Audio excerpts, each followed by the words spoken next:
remember. Tell me to leave her alone. God don't know if I can remember. God don't know if I can remember. My heart is cold like December.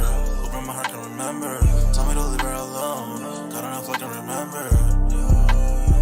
God don't know if I can remember. I've been having this theory that I feel like if Nike them have been making cuts, which they have, and suing all these people, in my mind, right? Nike is trying to make sure they get ain't no more like, hey man, we was $100,000 short, yeah, but we still brought in $15 billion. Now they want that, and they probably always wanted it, but now they've cracked down even harder on it because times are tough even for them. Or are they struggling where they're gonna be homeless and this and no? But you know what I'm saying? Like again, that person at the top or whoever it is that doing that math, they keep count of that stuff, man. I'm saying because you got to think.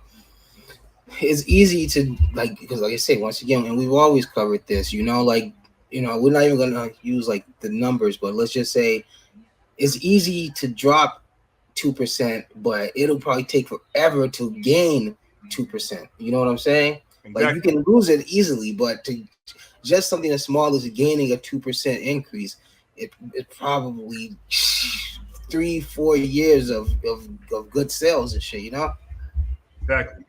Exactly. And that's a big difference. Credit card debt gonna go crazy in 2025 with these releases. I think because I don't know if you noticed, nobody's really talking about the 2024 releases anymore. I don't know, man. I think that this is still gonna roll into 2025. I think people are still gonna be cautious with their purchases. Yeah, I don't feel like people are just gonna go crazy because it's certain shoes that's dropping. I feel like people are still gonna be cautious and they're only gonna purchase what they want to purchase, regardless of what the shoe is. Mm-hmm. And our first sign of this, whenever we had when income tax time come, not picking on anybody, but if stuff didn't go crazy where everybody was buying out everything, then that lets you know that was the first telltale sign to me where it's like, hey, yeah, everybody's being careful with their purchase, or they're playing catch up and covering the stuff that they were behind on to begin with. Probably was no money to really flex. I'll tell you what it is, man. I'll tell you what it is with Nike, man. In my opinion, they, like I say, you think about this. How many people do they at this point have on their roster now? Like I say, because you gotta think, Travis in the beginning, probably was a cheap budget. Now at this point, he's probably their highest budget. It wasn't cheap to get Balvin over there. So but they got all this money. Travis definitely got to be what costs what I'm more. Saying. Those are their top two, Balvin and Travis. What about Drake? Drake has good money, but his stuff don't.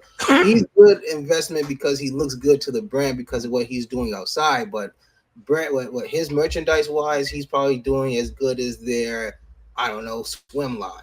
Because people are not buying swimwear, year round. You know what I'm saying? Yeah, I don't even know what to do. What is this shit called? Not the what the fuck? I thought it was. Honestly, for the longest, I thought it was a golf line. I thought it was like golf. You know what I'm saying? So they got all this money invested into these high profile people, and they, like I say, they dump all this money into these, like I say, these ideas and stuff until they finally get the final product, so to say.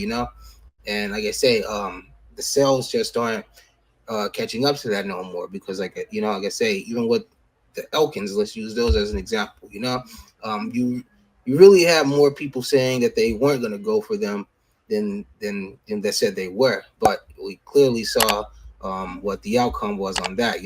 But just using that as an example of how people being vocal now about that they won't even cop Travis's. I figure out we go, you figure out we.